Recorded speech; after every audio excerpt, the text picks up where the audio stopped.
نحمدہ و نصلی علی رسولہ الکریم۔ پاکستان میں کل سورج گرہن ہوگا۔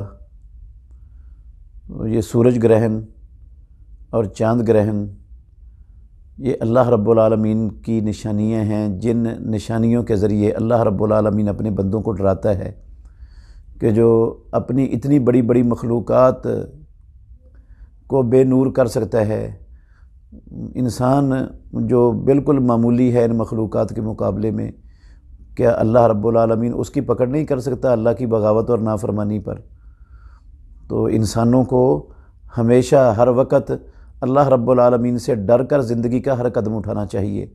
ہم سب نے اللہ رب العالمین کے سامنے پیش ہونا ہے، اور اللہ نے ہمیں یہ دنیا کی زندگی اپنی آخرت سنوارنے کے لیے دی ہے، اور آخرت سنوارنے کا واحد راستہ اللہ اور اللہ کے رسول کی اطاعت ہے۔ بس اس کے سوا ناممکن ہے کہ اللہ اور اللہ کے رسول کی اطاعت کو چھوڑ کر ہم اپنی آخرت کو سنوار سکیں، اور وہ ہمیشہ والی زندگی ہماری ہے، اس کو سنوارنے کے لیے اللہ نے دنیا کی زندگی دی ہے ہمیں۔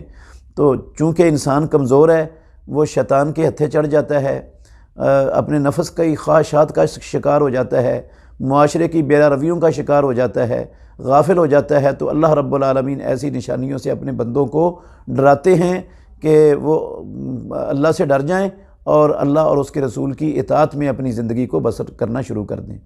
رسول مکرم صلی اللہ علیہ وسلم کے زمانے میں بھی جب آپ کا لخت جگر ابراہیم علیہ السلام فوت ہوا تو اسی دن سورج گرہن ہو گیا۔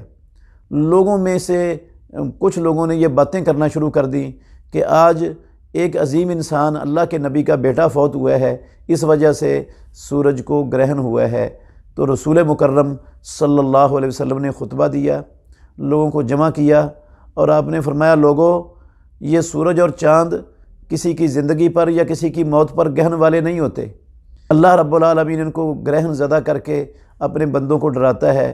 تو اللہ کے نبی اس حالت میں دعا کرتے تھے، استغفار کرتے تھے، اور غلام آزاد کرنے کا حکم دیتے تھے، اور اللہ اکبر کہتے تھے، اور نماز بھی پڑھتے تھے۔ رسول صلی اللہ علیہ وسلم نماز کا طریقہ عام طریقوں سے تھوڑا سا مختلف ہے۔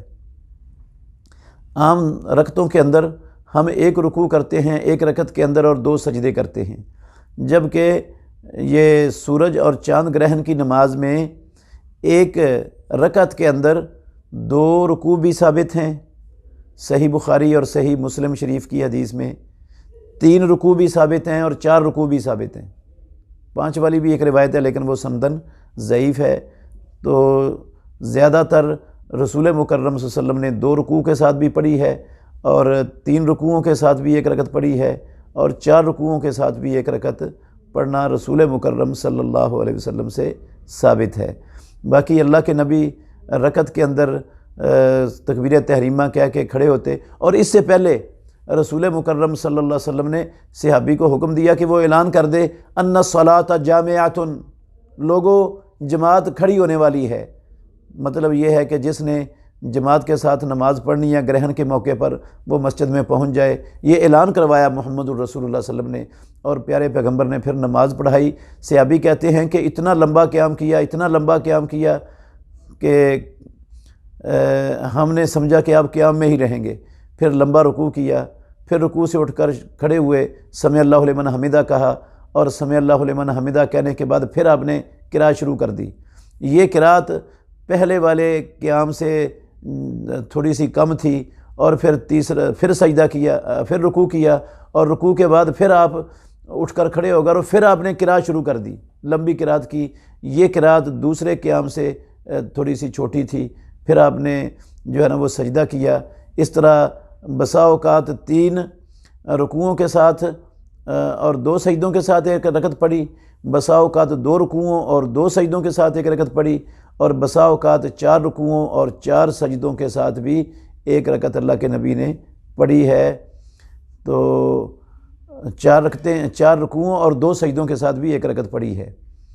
تو رکوع اس میں زیادہ ہوتے ہیں، قرأت لمبی ہوتی ہے۔ قرأت کے حساب سے رسول اللہ صلی اللہ علیہ وسلم رکوع بھی لمبا کرتے تھے، اور سجود بھی لمبے لمبے کرتے تھے۔ تو جب رسول مکرم صلی اللہ علیہ وسلم کی نماز ختم ہوئی تو چاند اور سورج گرہن جو ہے نا وہ ختم ہو چکا تھا، تو اتنی کو لمبا قیام کرنا چاہیے۔ اندازہ ہوتا ہے آج کل سائنسدان وہ بتا دیتے ہیں کہ یہ کتنا لمبا گرہن ہوگا، تو اس حساب سے بندے کو بندوبست کرنا چاہیے۔ کوئی اچھا قاری اور امام جس کو قرآن یاد ہو وہ جماعت کروائے، اور لوگ جو ہے نا وہ باجماعت نماز پڑھیں، صدقہ بھی کریں اس وقت میں، اللہ اکبر بھی پڑھیں، لا الہ الا اللہ بھی پڑھیں، دعائیں بھی مانگیں اللہ رب العالمین سے۔ رسول اللہ صلی اللہ علیہ وسلم گھبرائے ہوئے اٹھتے تھے ایسے موقع پر، تو ہمیں بھی جو ہے نا وہ گھبراہٹ کا شکار ہونا چاہیے، اور یہ سارے اعمال جو محمد الرسول اللہ صلی اللہ علیہ وسلم سورج گرہن کے موقع پر کرتے تھے، ان کو اہتمام سے اللہ کے نبی کی سنت سمجھ کر کرنا چاہیے۔ اللہ تعالیٰ سب کو اپنے نبی کے طریقے پر چلنے کی توفیق عطا فرمائے۔